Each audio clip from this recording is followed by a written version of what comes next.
It's a well-known fact that the people we surround ourselves with shape our personality and behavior. But what if I told you the same is true for the four walls that surround us?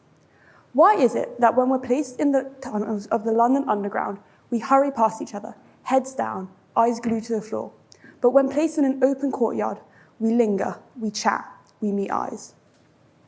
It's no coincidence that the world's most celebrated universities build quads designed to foster connection and creativity. Architecture is more than just steel, stone, and glass. It's a quiet conversation between our minds, our bodies, and the environments we live in. It influences the way we connect, the way we feel, and even the way we care for each other. Today, I want to share with you how architecture shapes our lives and how we can use this knowledge to create a more connected and compassionate world. Since childhood, we have been told to go outside. Rather than staying indoors, glued to the TV, our parents would send us out to play, insisting it was good for us. Turns out they were right. Studies have shown that natural sunlight is directly associated with our mood, higher productivity, and lower stress.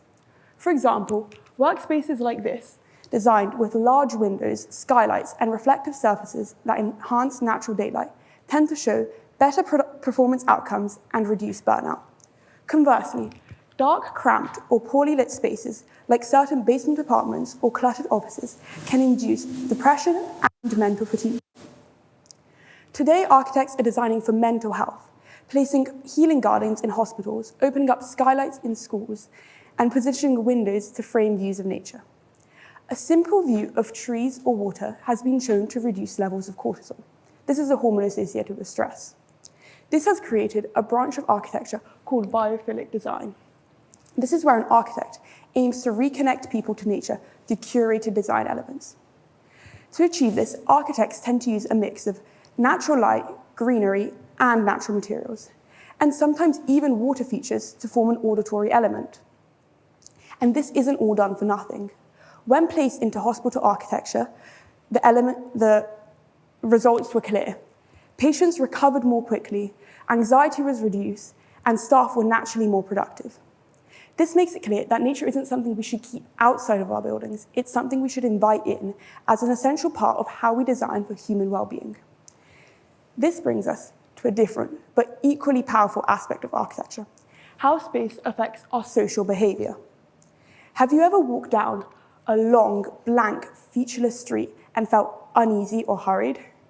Well, you're not alone.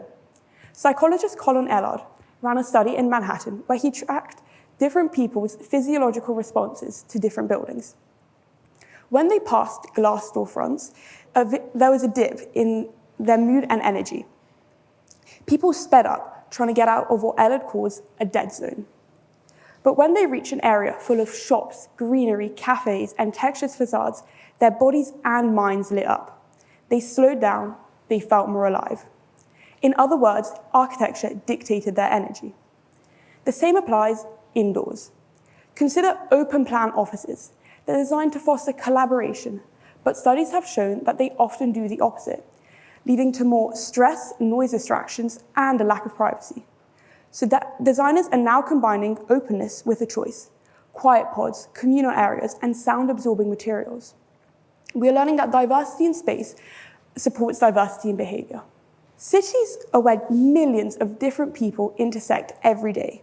Yet ironically, urban living has been linked to anxiety, depression, and schizophrenia. Why? Because of something called social stress. The feeling of being surrounded by thousands of people but not connected to any of them.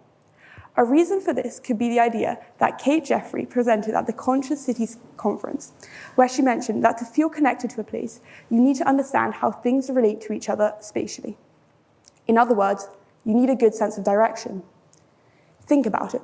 When you walk into your local supermarket and they've spontaneously decided to change the entire layout, what do you feel? Stress. People thrive when they have a sense of control over their environment. Take the Seattle Central Library. While celebrated for its bold design, it's also wildly criticized for being confusing and difficult to navigate. Visitors are reported feeling disoriented and even anxious trying to find their way out. And this confusion is even more common in places with rotational symmetry, such as Piccadilly Circus. Rotationally symmetrical spaces are configured in a way so that the environment looks the same at every angle from the center. Because everything looks similar from multiple angles, our sense of direction becomes blurred, and this confusion makes us feel unsettled and ungrounded. So architects are learning to create more intuitive pathways, including landmarks and visual cues to help us connect our surroundings. Finally, a small but important point to touch on is color psychology. How different colors make us feel and behave differently. Have you ever noticed that hospitals will never include bright colors in their designs, and if they are rarely included, greens, blues, and purples? This is because cool colors have a soothing effect and are purposefully included to keep people as calm as possible in high-stress environments. On the other hand, warm colors evoke strong and energetic feelings. Red is one of the most eye-catching colors, which explains why any important road sign is colored bright red. In schools, vibrant colors like yellow, orange, and green are used deliberately to stimulate young developing brains. These colors enhance focus, boost creativity, and make learning environments more engaging.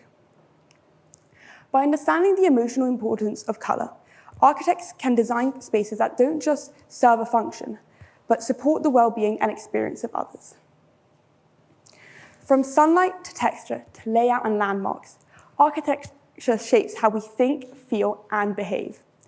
When we design with intention, we foster connection between people, support mental and emotional well-being, and reduce the daily stresses of life.